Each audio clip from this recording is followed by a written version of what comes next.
I learned too late that hope can sound like courage, even when it's just survival learning to breathe. I'm going to say this the way I never allowed myself to say it back then. No soft edges, no public relations language, no careful phrasing designed to keep everyone comfortable. That song didn't come from inspiration. It came from fear, the quiet, disciplined fear of coming apart while the entire world expects you to stay intact.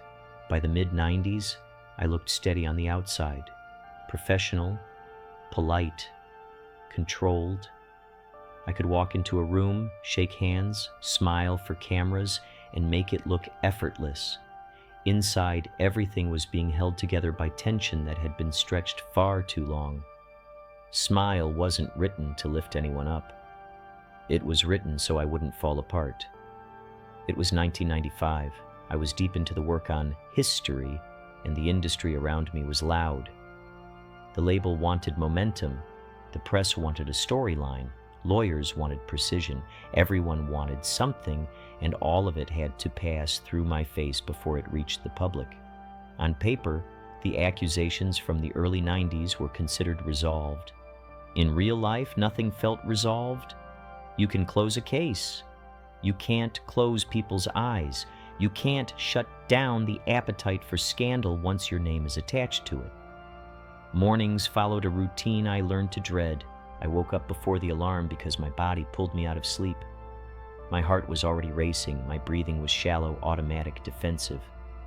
I'd reach for the newspapers or turn on the television. And there it was. My name. Not the work. Not the music. My name as a topic, as a question, as a problem to be debated by strangers. I recognized the faces on screen, anchors reading copy with calm authority, commentators who sounded reasonable while saying things that weren't true, tabloid editors turning maybe into definitely. The calmness was the hardest part. A steady voice gives anything the weight of certainty. I learned quickly that anything I said would be cut, reframed, reused, so I stopped talking. And when you're under pressure, silence doesn't feel quiet.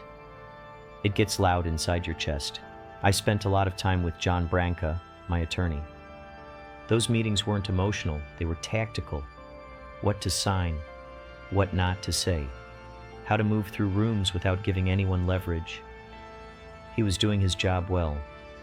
Still, after every meeting, I felt less like a person and more like a structure that needed reinforcement. I'd walk out gripping my jaw as if I were bracing for impact. Family wasn't simple. My mother carried it quietly. Prayer, worry, food placed in front of me that I sometimes couldn't eat. She loved me deeply, but her love moved through hope, not language. My father believed in discipline, strength, control. He'd say things he thought were helpful. Stay focused, keep working, don't let them see you break. I heard those words as instructions to armor up. It pulled me straight back to childhood, where approval always depended on endurance.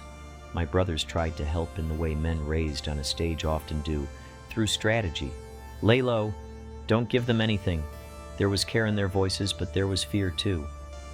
I felt alone even when we sat at the same table. Real support came from very few people. Elizabeth Taylor was one of them. She didn't ask about headlines. She didn't analyze outcomes. She'd sit next to me and ask if I'd eaten. That was it. No performance required. Lisa Marie was different, sharper, more direct, sometimes painful, but honest. She knew what it meant to carry a name that never really belongs to you. Around her, pretending felt impossible.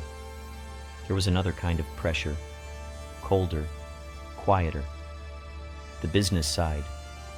A suit came in one day, eyes fixed on me like I was a line in a quarterly report, and said, "We need you to look confident. People buy confidence." I didn't raise my voice. I didn't argue.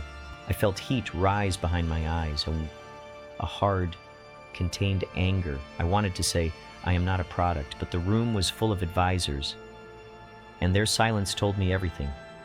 Not now. After that meeting, I went to the studio early. Home could turn into a mirror on days like that, and I didn't want to look at myself. The studio had work and walls that didn't ask questions. I asked for the lights to be lowered. Brightness hurt in a way I couldn't explain. Bruce Swedian understood without debate and softened the room. David Foster placed the pages where I could read without lifting my head. Their calm didn't heal me, but it didn't wound me either.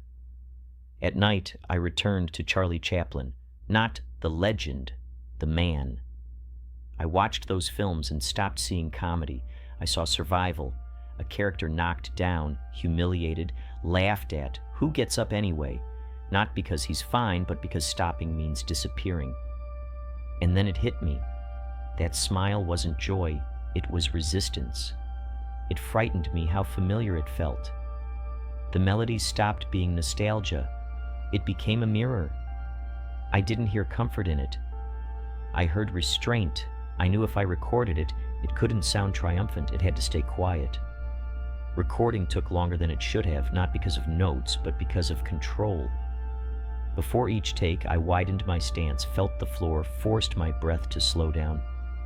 Sometimes it didn't work. I asked for a pause. I stepped away. Bruce would offer water. That single word carried more care than a dozen speeches. I caught myself wanting to sing harder, stronger, as if force could seal the cracks.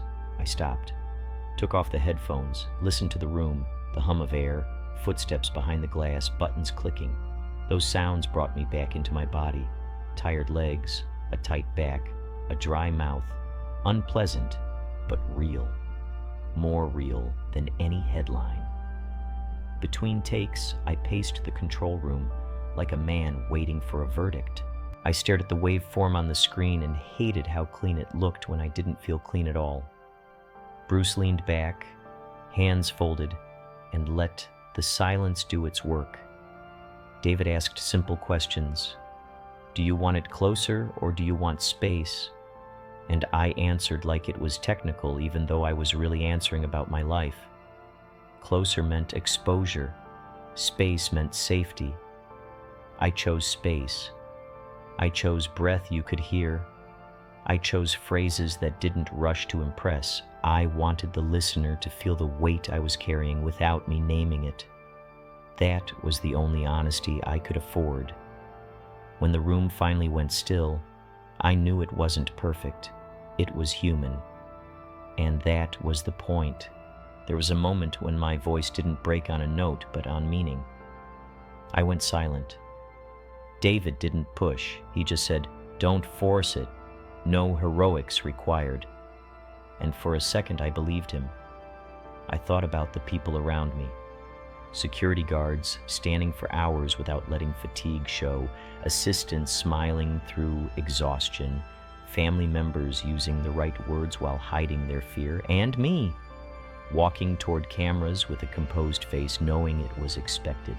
I wasn't promising happiness, I was trying to preserve softness. When we kept the final take, no one clapped. The room stayed quiet. I took off the headphones and felt empty but steady, like setting something down after holding it too long. I walked out, sat in the car, and didn't start the engine. I stared into the dark and thought, tomorrow it starts again. That thought was cold. But next to the cold was something else. A small pocket of quiet inside me, a place where I didn't have to perform. That wasn't a victory, it was a pause. I didn't know how long it would last. I only knew that night I didn't disappear. Morning came early again. Same voices, same hunger, same noise. But I had somewhere inside myself they couldn't reach. Later I tried to explain it to my family. It came out awkward. One brother reminded me to stay careful. My father asked if I was ready for the next step. No one meant harm. Still, I felt the distance. I heard the old rule, beneath everything, keep it together. I thought of Chaplin again. Not the applause, but the persistence. I didn't want to punish the world by becoming cold. So I chose a quieter way out. No statements, no conclusions. Just work and breathing. That was the choice.